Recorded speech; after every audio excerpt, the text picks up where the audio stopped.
Herkese merhabalar. Bugün sizlere Lübnan mutfağının vazgeçilmez bir tadı olan tabule salatasını en kolay şekilde anlatmaya çalışacağım.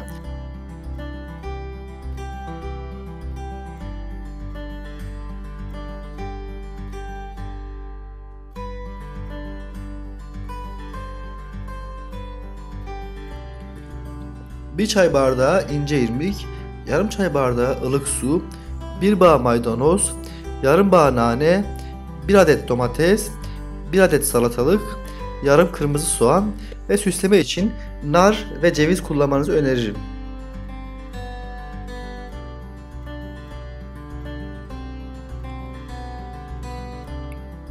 Salatamızı yapmaya başlıyoruz.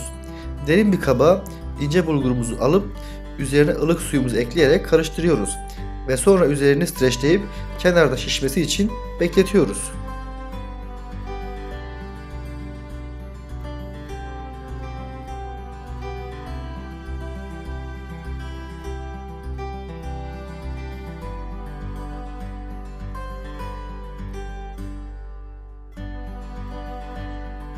Ve sonrasında taze maydanoz ve nanemizi ince kıyıp doğruyoruz.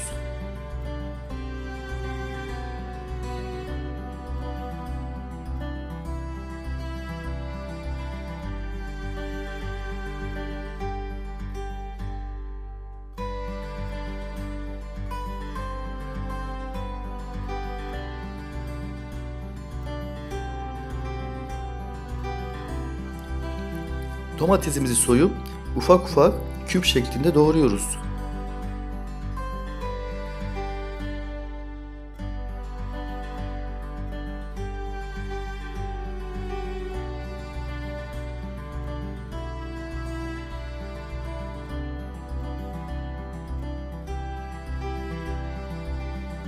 Salatalığımızı da aynı şekilde doğruyoruz ve ardından soğanımızı da ufak ufak doğruyoruz. Bu salatamızın özelliği bütün malzemelerimizin çok ufak doğranmış olmasıdır.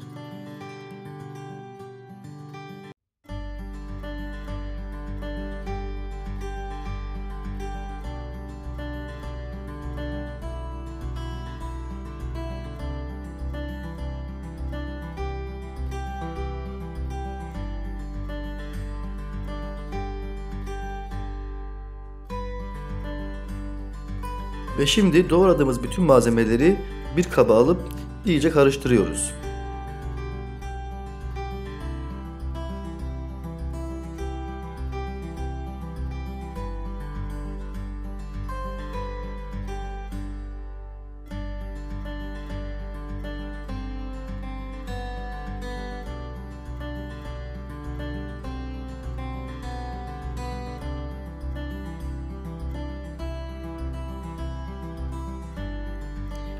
Ve şişmesi için kenarda tuttuğumuz ince bulgurumuzu salata karışımımıza ekleyip tekrar karıştırıyoruz.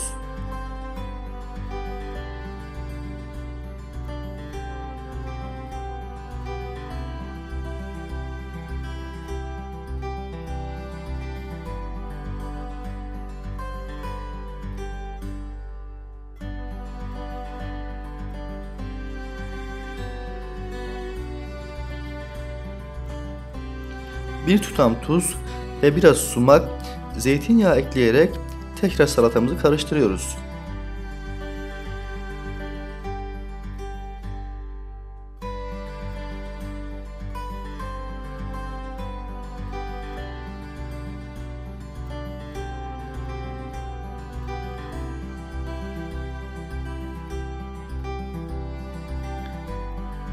Ve tabule salatamız servise hazır. Bir kaseye salatamızı ekleyip üzerine bol nar ve ceviz ekleyerek en son nar ekşi sos gezdirerek servise hazır hale getiriyoruz.